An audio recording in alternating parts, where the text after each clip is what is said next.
Hello Bujji, welcome to our channel. ఈరోజైతే నేను మరొక కథతో నీ ముందుకు వచ్చేసాను. అమ్మ పెట్టిన భోజనం తిన్నావు కదా, నిద్ర వస్తుందా? అయితే ఈ కథ వింటూ హాయిగా బజ్జు. అయితే ఇక కథ మొదలు పెడతామా? ఒక ఊర్లో రాము అనే అబ్బాయి ఉన్నాడు. ఆ అబ్బాయి ఎప్పుడూ ఆడుకుంటూ పాడుకుంటూ జాలీగా తిరుగుతూ ఉండేవాడు. కానీ సరిగ్గా చదివేవాడు కాదు. అమ్మా నాన్నలు చెప్పినట్టుగా ఇంట్లో వినేవాడు, కానీ స్కూలుకు వెళ్తే సరిగ్గా చదవకుండా, టీచర్లు చెప్పే పాఠాలు సరిగ్గా వినకుండా అల్లరల్లరి చేస్తూ ఎప్పుడు ఆడుకోవాలి అని అనుకునేవాడు.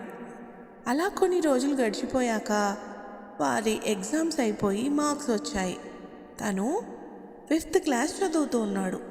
మార్క్స్ రాగానే టీచర్స్ చాలా కోపమయ్యారు.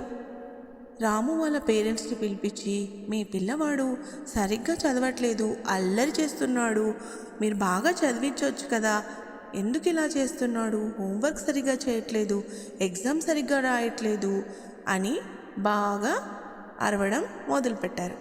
టీచర్స్ అలా అనేసరికి పేరెంట్స్ ఇంటికి రాగానే రాముని ఏమనలేక ఏడుస్తూ కూర్చున్నారు. రాము పేరెంట్స్ బాధ విని, వాళ్ళ బాధ చూసి, వాళ్ళ మాటలు విని చాలా బాధపడ్డాడు. కానీ రాముని పేరెంట్స్ అయితే ఒక్క మాట కూడా అనలేదు. ఎప్పటిలాగే స్కూల్ నుంచి రాగానే వాళ్ళమ్మ చక్కగా భోజనం తినిపించి హాయిగా బజ్జోబెట్టింది. అప్పుడు రాము మరుసటి రోజు స్కూల్కి వెళ్తూ దారిలో ఒక చెట్టు కింద అరుగు ఉంది. ఆ అరుగు దగ్గర కూర్చుని ఆలోచించడం మొదలుపెట్టాడు. అరే, నాకైతే ఎవ్రీ ఇయర్ మార్క్స్ తక్కువగానే వస్తున్నాయి. టీచర్స్ అయితే మా పేరెంట్స్ని పిలిపించి మరీ తిడుతున్నారు, కానీ మా పేరెంట్స్ నన్ను ఒక్క మాట కూడా అనట్లేదు. మరి ఇంత మంచి పేరెంట్స్ కోసం నేను కూడా బాగా చదివితే బాగున్ను, కానీ నేను చదవలేకపోతున్నాను. నేనేంటో అసలు ఎంత ప్రయత్నించినా నాకు ఆడుకోవాలని అనిపిస్తుంది. కానీ మా ఫ్రెండ్స్ అందరు కూడా నాతో ఆడుకుంటారు, కానీ వాళ్ళు చదువుకుంటారు కూడా. నేను ఎందుకు అలా ఉండట్లేదో అర్థం కావట్లేదు అని బాధపడుతూ కూర్చొని ఉంటాడు. అప్పుడు రాము పక్కకి అరుచుకుంటూ కావు కావు అని ఒక కాకి వచ్చి వాలుతుంది. వాలి ఆ కాకి రాముని ఇలా పలకరిస్తుంది, రాము రాము రాము అని. అప్పుడు రాము ఆశ్చర్యపోతాడు.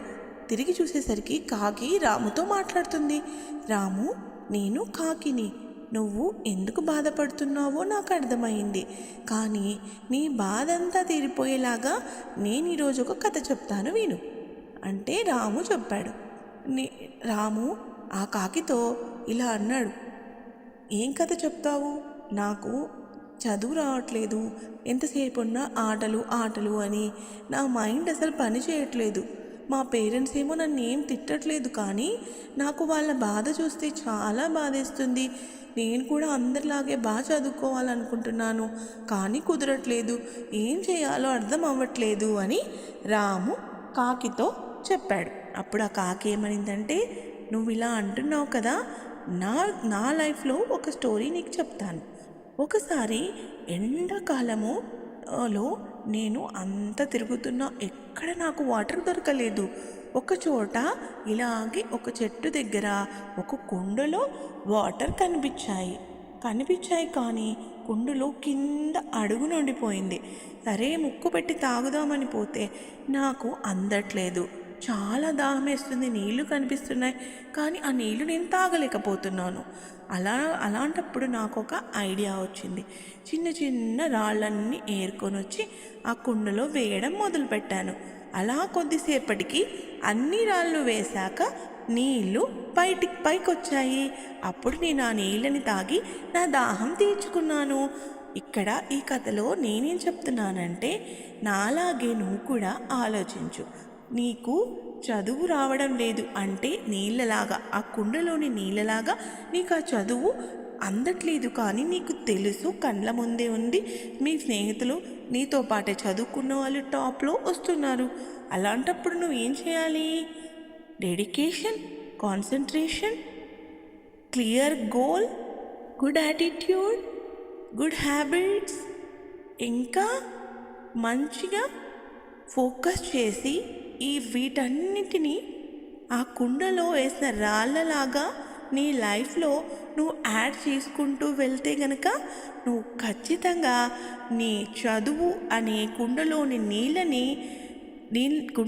నీళ్ళు లాగానే నీ చదువుని కూడా నువ్వు రీచ్ అవ్వగలవు. నాలాగే నాకు ఎలాగైతే అడుగున ఉన్న నీళ్ళు పైకొచ్చేలాగా నేను రాళ్ళేసి చేసుకొని దక్కించుకున్నానో, నువ్వు కూడా చదువు నీకు అందుబాటులో లేదు అనుకుంటున్నావు, వీటన్నింటినీ ఫాలో అవుతే నువ్వు హ్యాపీగా నీ గోల్ని రీచ్ అవ్వగలవు అని చెప్పింది.